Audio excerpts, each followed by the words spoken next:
Hey, and welcome to episode 6 of the Nick Symmonds Show. I'm your host, Nick Symmonds. This is an epic show. I'm so excited for this one because we are entering championship season. A lot of you are athletes out there.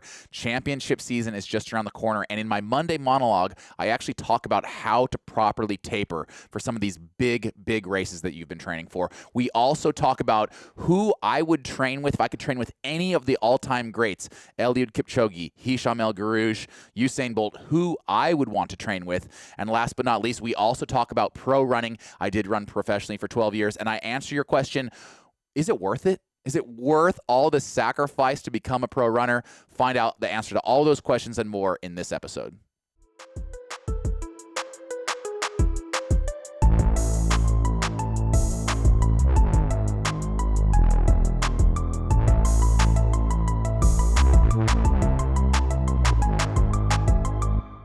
Hello and welcome to episode 6 of the Nick Symmonds Show. I am your host, Nick Symmonds, and it's been an awesome few weeks talking about goal setting, goal achieving, updating you guys on my goals. But now as I'm starting to hear about your own goals some more, I'm learning that we're all entering championship season. My favorite time of year for those of you out there who are getting to have a track season. I hope everybody's getting to have a season. We are entering my favorite time of year, which is championship season. You're talking about state championships. You're talking about NCAA championships. Pretty soon we're going to be talking about the Olympic trials.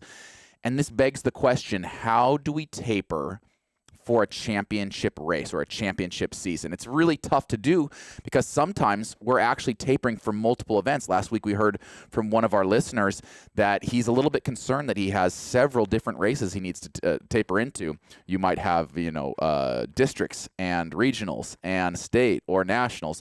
It's not easy. And I've touched on this a few times before in my books. I do have a book out called How to Be a Better Runner, and the very first chapter of that book is on periodization because it's everything that a season is built up of. It's the base phase, it's the sharpening phase, and of course it is the tapering phase. Now today, I want to talk to you a little bit about how I've always viewed a proper taper and common mistakes that people make when they're starting to taper if they haven't done it before. I think as an athlete, I ran professionally for 12 years, competitively for 20. One of the things that I was really good at, or, I can't take all the credit, one of the things my coaches were really good at was tapering me just right so that I ran my best races during championship season.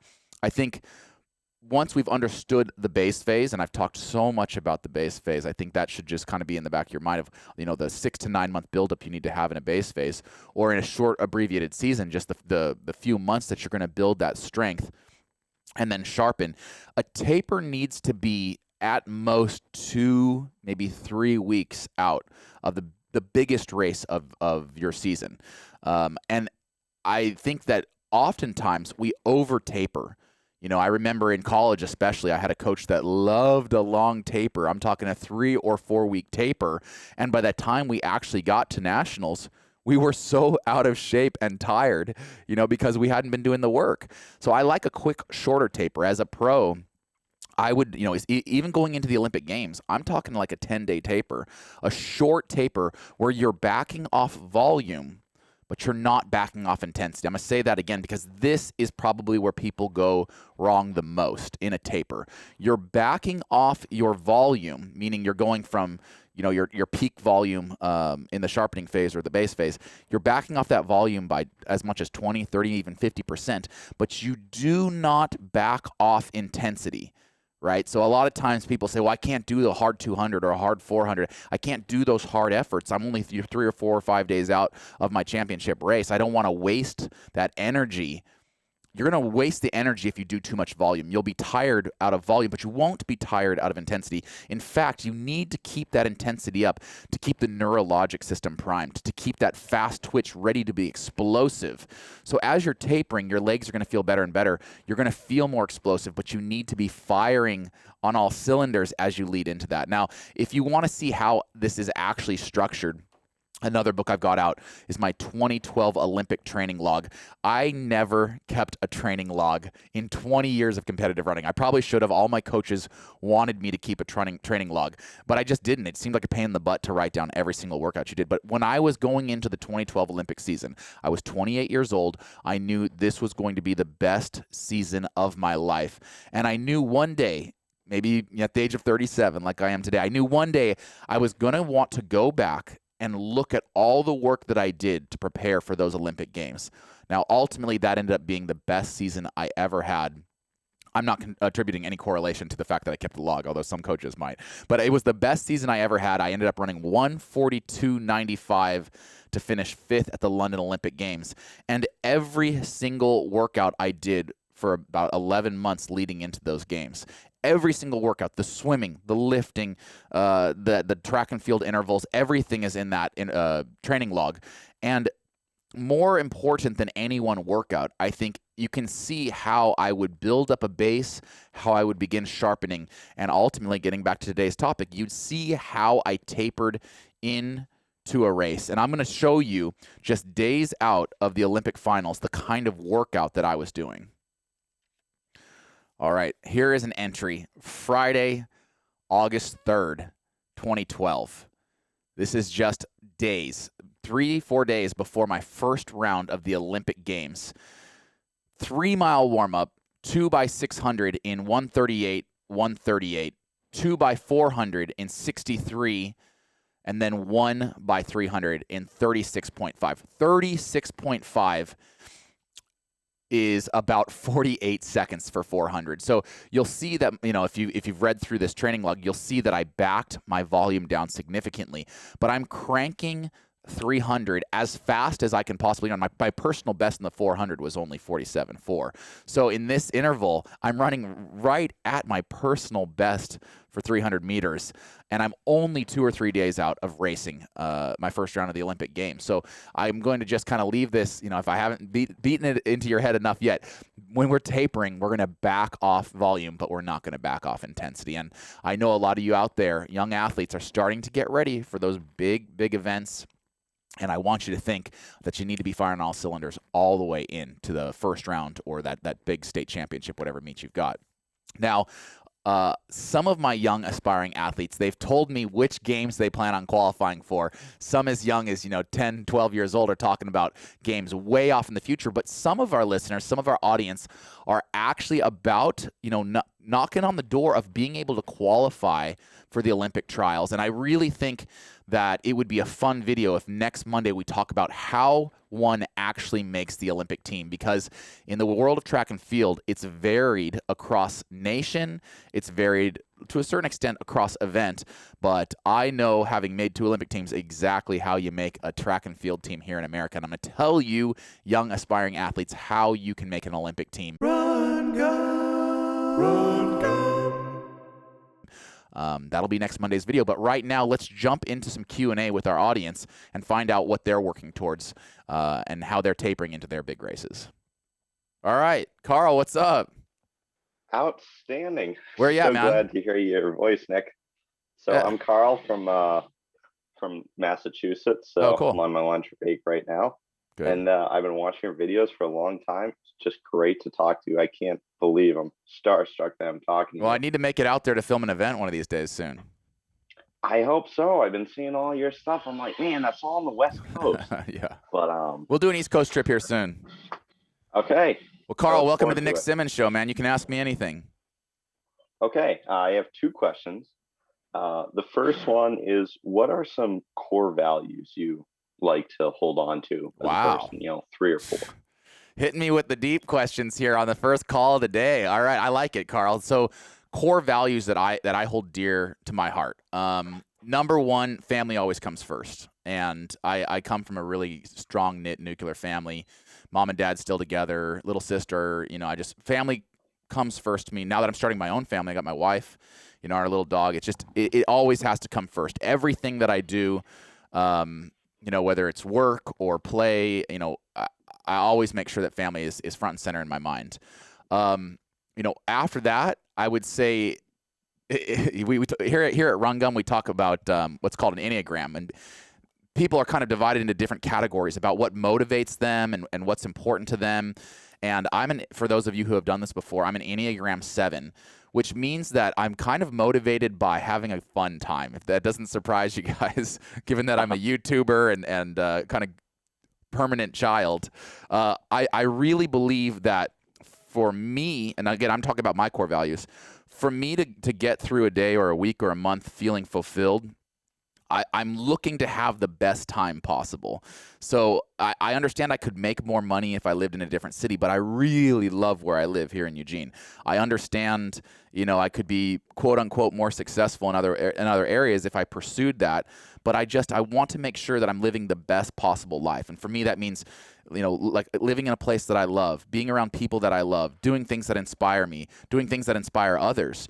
So, I think that's another core driving factor, you know, in my life, is just having a great time. And then last, I think the third one I would mention is that I feel as I get older just so freaking grateful for the life that I've gotten to live and that I get to live. You know, I feel very blessed that I got to compete as a professional athlete for so many years. I feel so lucky that I was born an American. Like, I didn't necessarily feel that as strongly as when I was a kid, but now at 37 that I look around and I just see how freaking lucky we are to be Americans and the opportunities that we have. I would say practicing an attitude of gratitude and reminding others of just how incredibly fortunate we are.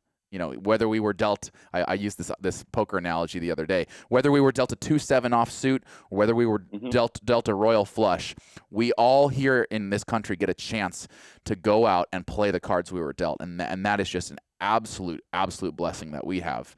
And so, you know, reminding others of how fortunate we are and practicing that attitude of gratitude, I think that's a really strong driving force in my life. Great. I love those values. And then my last question,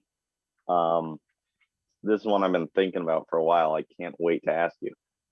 So if you got to train with one of, in my mind, the three greats, which would you train with? Wow. Eliud Kipchoge, the distance king, Hicham El Guerrouj, middle distance, or Usain Bolt, sprinter? Wow. Okay, what a great question. I think Karl might get 2 clips this week too with the good questions. Okay, if I could train with any one of the greats being Eliud Kipchoge, LG, or Bolt, who would I train with? I'm gonna eliminate Eliud, first of all, not because I don't like him. I think he's freaking amazing. He does follow me on social media, so I got that going for me. I'm gonna eliminate Eliud just because I couldn't keep up with him. I mean, the work that he was doing, that he does, like, there's no way I could even come close. So I know that I don't want to train with him because I couldn't keep up with him for 2 steps. LG probably would have been closest to my skill set as a middle distance runner.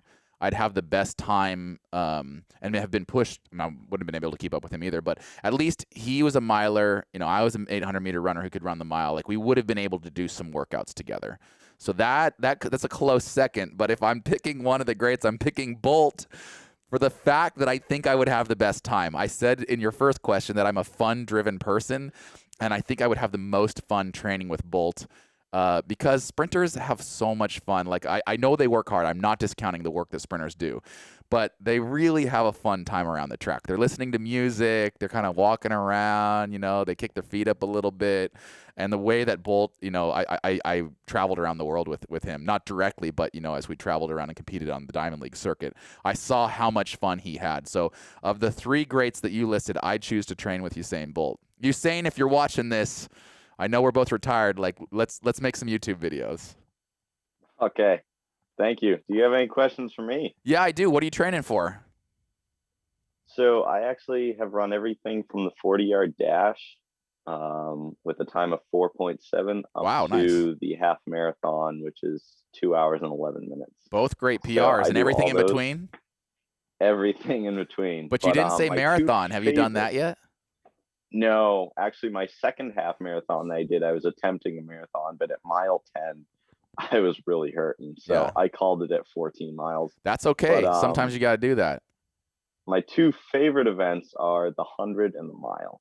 I feel like those are the 2 benchmarks. I feel like if you can do those, I mean, there's a reason they use those for the decathlon. Right. You know, those are just 2 real benchmark events. They're also the ones that are most popular here in America, right? Yeah. So, like, people know 100-meter times, they know mile times, and I do think they're incredibly fun to train for. They also hit 2 totally different energy systems, right? Yeah. So I think you and I are very eye to eye on that. It's good to try different things to challenge yourself, and I'm going to challenge you, Karl. I want you to take another crack at the marathon one of these days. All right, I will. No now, rush on take that. a crack at the sub 5 mile. I love it. I love it. There's no rush. The marathon ain't going anywhere. All right. Thanks, Carl. See you. Thank you so much, Nick. This is awesome. Hey, my pleasure. Bye. How you doing? Is it Neeraj? Yeah. What's up? What's up? I'm a big fan of yours. Thanks, man. Thanks for watching my videos. Where are you calling from? Dallas, Texas. Nice. We need to come down to Dallas. We got a lot of fans down there. Yeah. It's not that great right now. It's pouring. Uh-oh. All right. Maybe you need it. Neeraj, welcome to the Nick Symmonds Show. You can ask me anything. So, let me think. Well, I have the question in mind. No rush. Oh, yeah. What was the best way to come back from an injury? That is a good question. And this is one that I have a lot of experience in because, you know, as a competitive runner, you're going to get injured a lot. It comes with the territory. And coming back from an injury, you know, there's a lot of do's and don'ts, okay? Take care of your body. While you're injured, you've got to be cross-training. I know it sucks, like aqua jogging, swimming laps, biking. It's horribly boring, especially if you're a runner and you love to run. But you really shave the amount of time that it's going to take to come back once you can start running again. It's going to shave that time if you actually stay in some kind of shape. My preferred method of cross-training was always swimming. I think it's a great full-body workout, and I also added lifting on top of that when I could if I wasn't going to further injure myself. Once you are healthy, then you've got to listen to your coach, and you've got to come back extremely slowly. Everybody wants to jump back in full force, go right back to the mileage they were at before they got injured. And that is a perfect way to re-injure yourself, either to aggravate the injury that had you out in the first place or to cause a completely new injury. You know, so many times I see people take time off and they jump back in, you know, full force and they pull a muscle or they get a stress fracture or, you know, shin splints or something. You have to start back, you know, depending on how long you took off. You know, if you only took a couple days off to injury, you can kind of jump back in pretty quick. But, you know, if you're taking a month, 2 months, I once had a 6 months injury. I came back from that 6 month injury and I started from absolute scratch, you know, running just, you know, not even a mile at a time, just jogging a minute. Walk a minute, jog a minute, walk a minute, jog a minute. And you really have to slowly and steadily start building up. So when coming back from injury, the number one mindset I think you need to have is slow and steady to get back into fitness. And sorry, go ahead, jump in.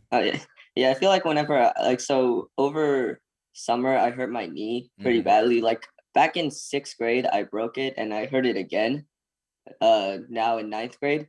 So I just felt like I tried to rush my recovery too quickly, and like I went straight into cross country with no training. Yeah. So I feel like I should have, taken more time, done more cross training. Yeah, and there's nothing wrong with that. I mean, I know athletes that were a little bit injury prone that got really good, like world class good, but they couldn't run very many miles. They just supplemented their training like crazy with cross training.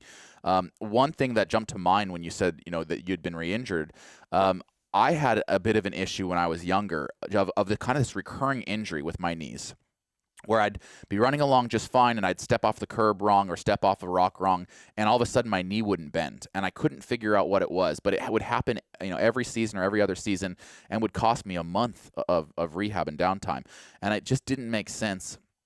And I saw many specialists, but I finally found this doctor that diagnosed that I had plica.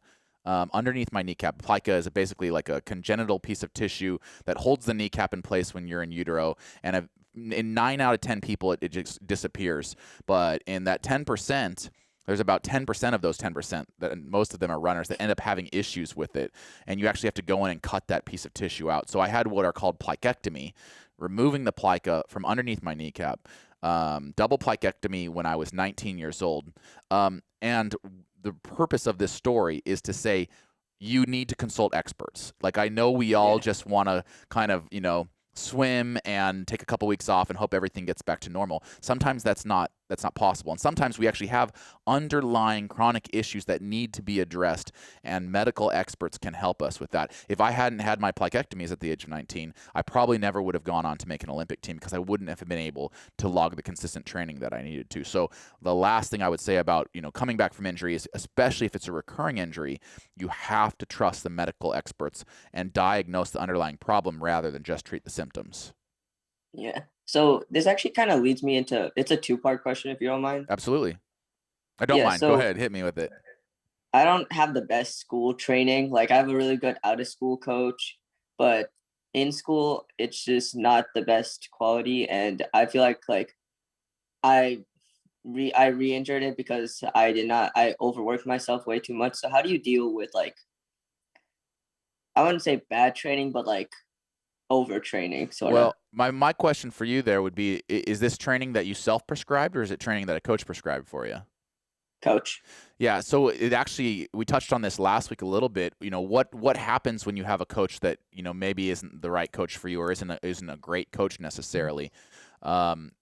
I think, and I touched on this last week, communication is key. If you feel like you're being overtrained, you need to communicate that. If you feel like you're being undertrained, you need to communicate that. If you feel like the training's just way, way off, communicate that. The underlying message here is communicate with the coach.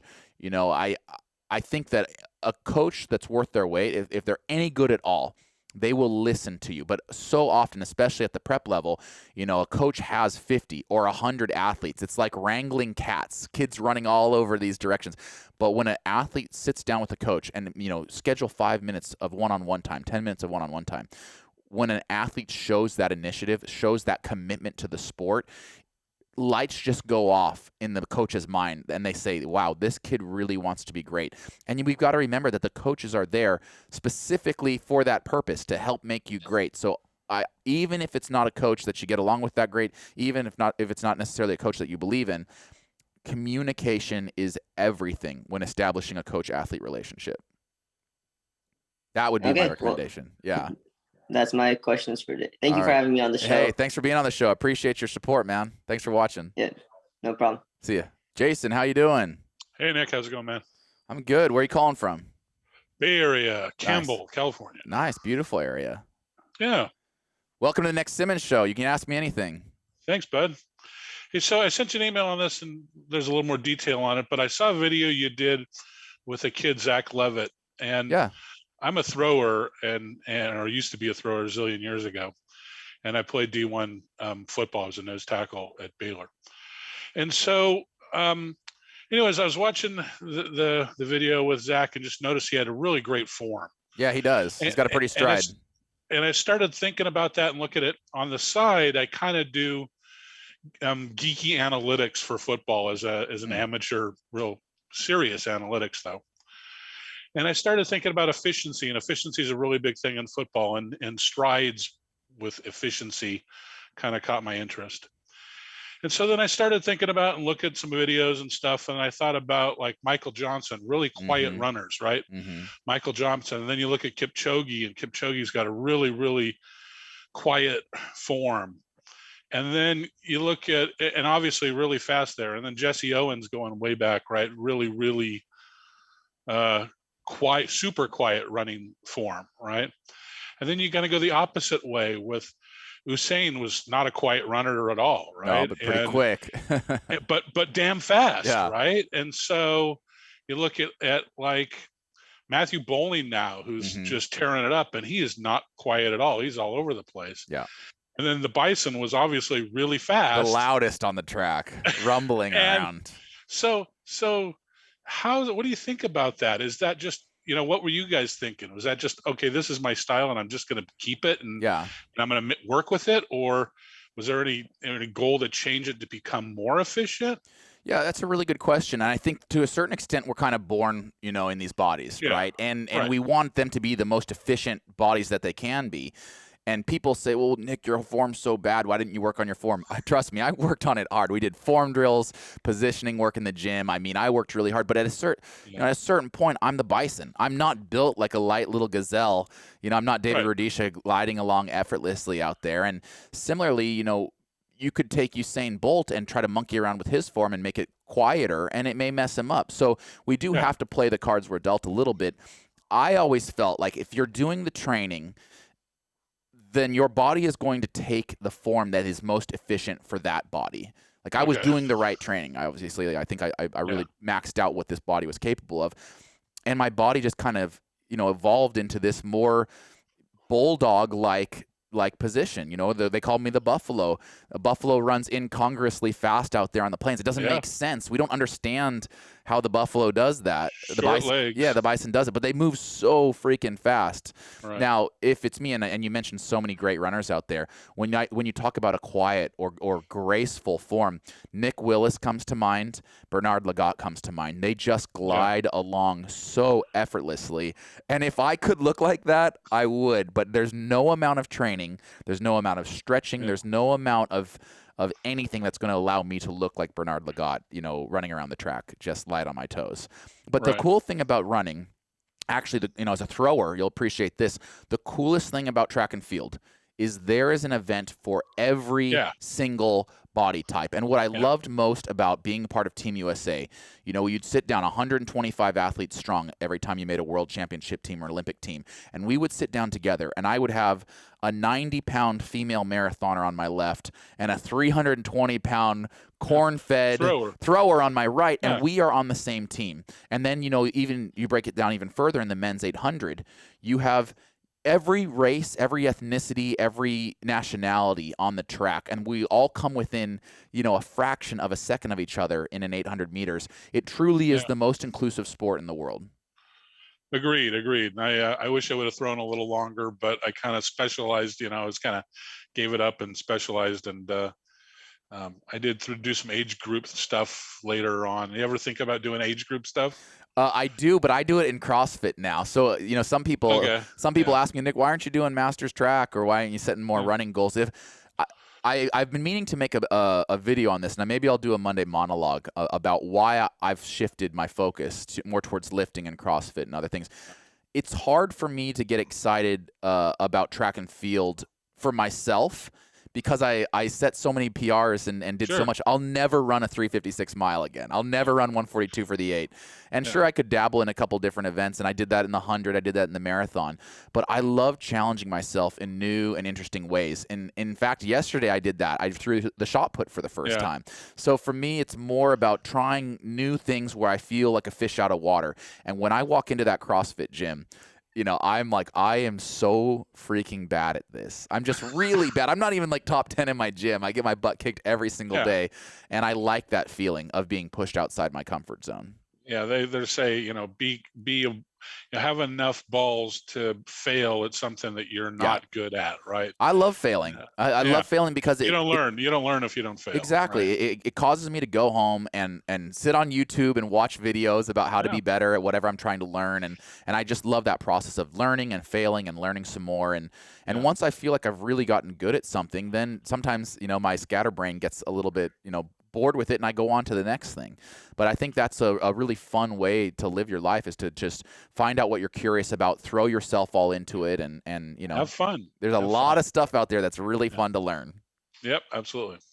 Jason, great question. I wish you joined us for the throws yesterday. I know it's a long trip, but one of these days you got to come on up. It's a long drive, but I'll look forward to the video, and cool, right on. Thanks so much for joining us. Hey, I really enjoy what you do with community. Your community is really, really lucky to have you. Well, we're lucky to have them. I think, you know, I call Tracktown USA my home for a reason. The people here are just so supportive. They're so positive.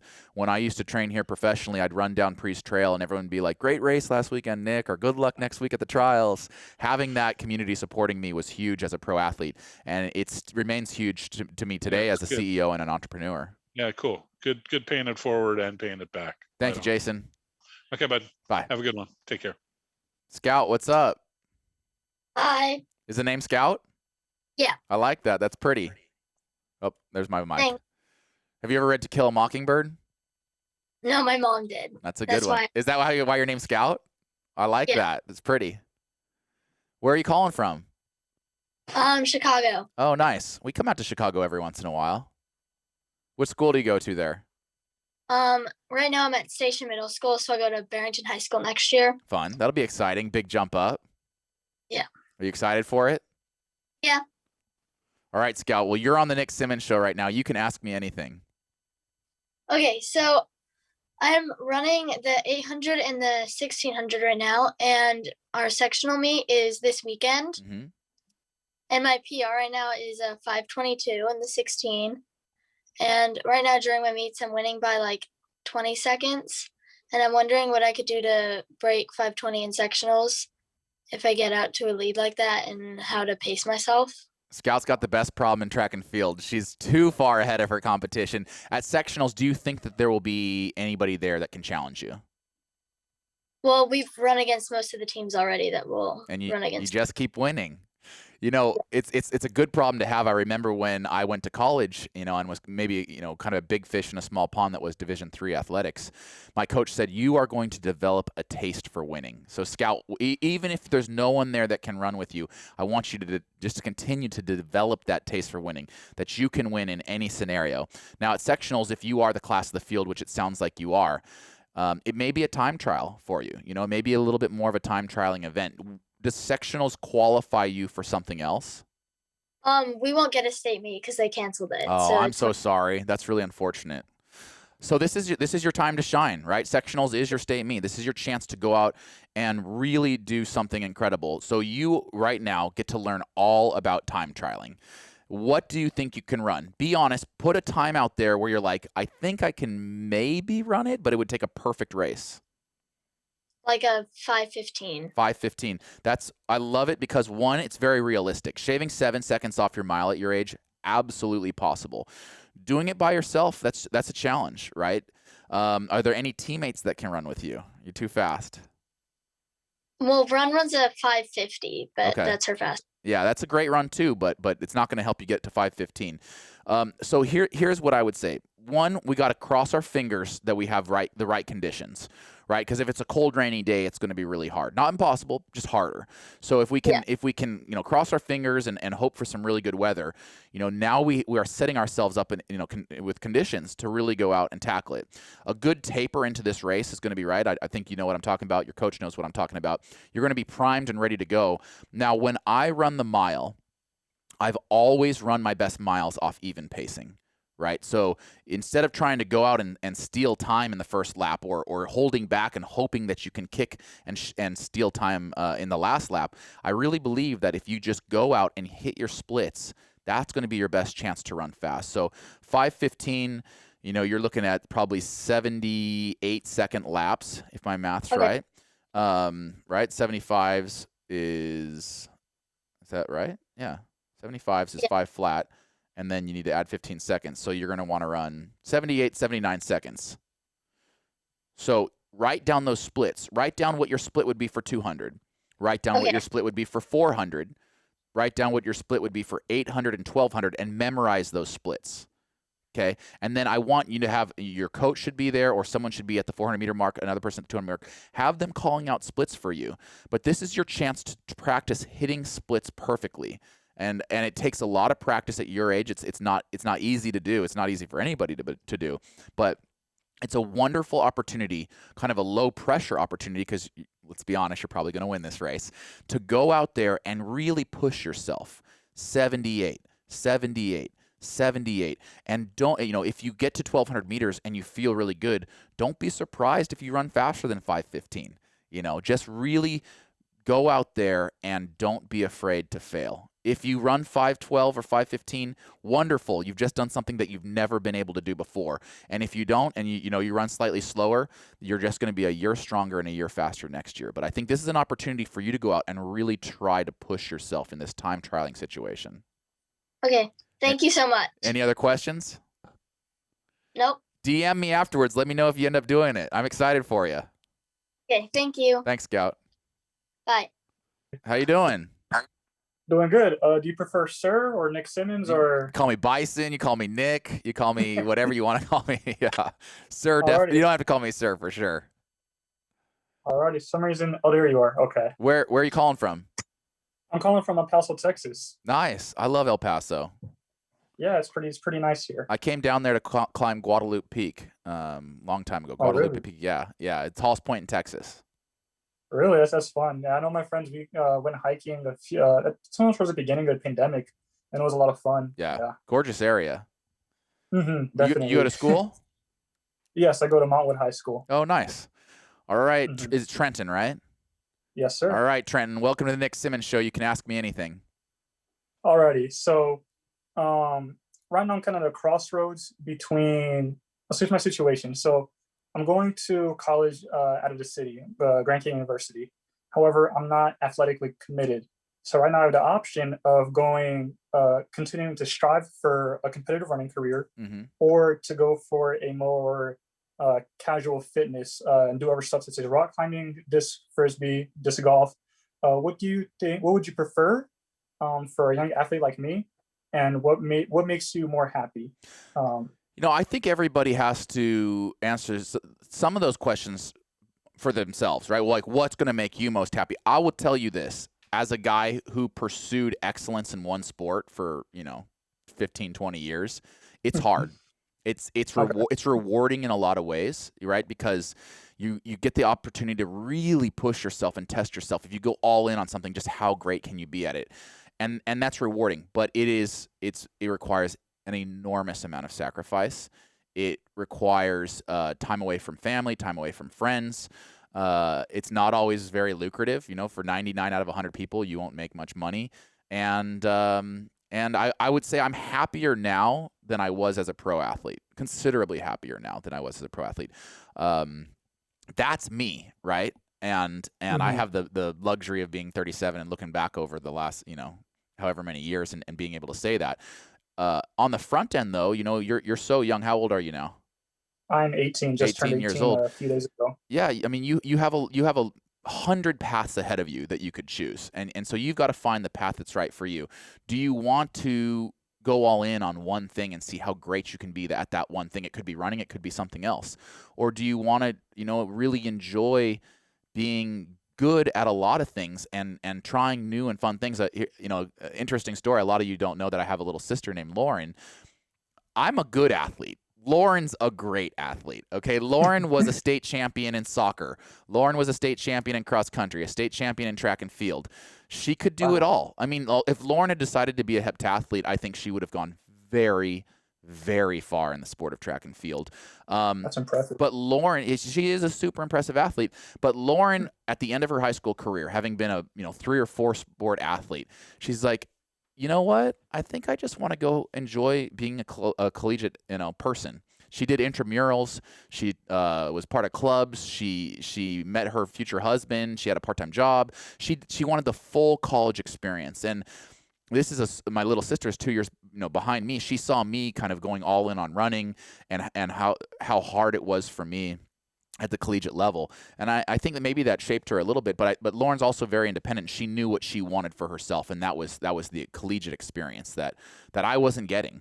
And so I think that, as we, see these paths laid out for ourselves, we have to really kind of ask ourselves the question of, what's going to make me happiest, and what am I going to look back on and be really proud that I accomplished? For me, I knew that I had been born with this genetic lottery ticket that allowed me to run fast. And I knew that even though it wasn't going to be in the moment the most fun that I could have, trust me, distance running at that level is not the most fun you can have. I knew that future Nick was going to want to look back and say I did everything possible to cash in that genetic lottery ticket. And I really feel that way at the age of 37 now. For you, you'll have to ask yourself, are all those sacrifices worth it? Is that the path you want to go down? Will future Trenton look back and be remiss that he didn't try that? Or will he look back like my sister did and say, I chose the path that was right for me at the time, with what I wanted to accomplish? I mean, what's your heart telling you? What's your gut telling you? Right now my gut is quite confused because right now I'm in the middle of an injury. I've had a hamstring injury going on since September. Yikes. So kind of still trying to heal that, figure out what exactly it is. But I honestly want to do competitive running. Yeah. If I was not injured, that would be the path I would be most likely striving for. Yeah. And I'll say this, competitive running can take a lot of different forms. It doesn't have to be go to a D1 university, try to make an Olympic team. I mean, that's how most people try to do it. But competitive running can be a million things. Competitive running could be trying to be the fastest 5K runner you want to be, and just training with the local club. Competitive running could be. I know a lot of competitive runners who are really into ultras. I don't understand why they like that, but they're very competitive and they have a wonderful time training for it. So I think that if that's a path that you might want to pursue, then obviously the underlying foundation of that path is getting healthy and taking care of that hammy. So that's step number one. And do you start university in the fall? Yes, I go sometime. I forget what month, but yes, it's in the fall. Well, I'll give you one last piece of advice because I think that you are at one of the coolest parts of any person's life. When you leave high school and you go to college, or leave high school and start looking at the real world, it is one of the most exciting parts of any person's life because there are so many paths you could go down. And I'll say this, there are probably paths that you will end up going down that you can't even foresee right now. You know, I am a YouTuber. That's what I call myself. I'm a YouTuber first and foremost. I love YouTube. I'm obsessed with YouTube. I dream all day and night about how I can make better YouTube videos. At 18, YouTube didn't even exist. Right? So here's a path that I've chosen to go down that I'm so happy I've gone down. And at your age, when I was your age, it wasn't even a path that was an option because it didn't even exist yet. So just continue to pursue your passion, pursue your interests, and know that there are going to be many, many branches. Whatever path you take, there are going to be more branches, and you'll have to have this same question that, the same thought process that we're having right now multiple times as you continue to pursue all the wonderful opportunities that are presented to us here in America as we go and live these wonderful lives. Thank you very much. Thanks so much for calling in, Trent. I hope that helped a little bit. Yeah, it helped a lot. Thank you very much. All right, man. Do you mind if I get a screenshot? Yeah, heck yeah. I wish more people would do this. Thank you. Let me put a wake. Yeah. Why is it taking it? I can't tell. Is that an iPhone? Oh, yes. All right. You got it? Thank you. All right, man. Thanks so much for calling in. Thank you very much. Have a good day. See ya.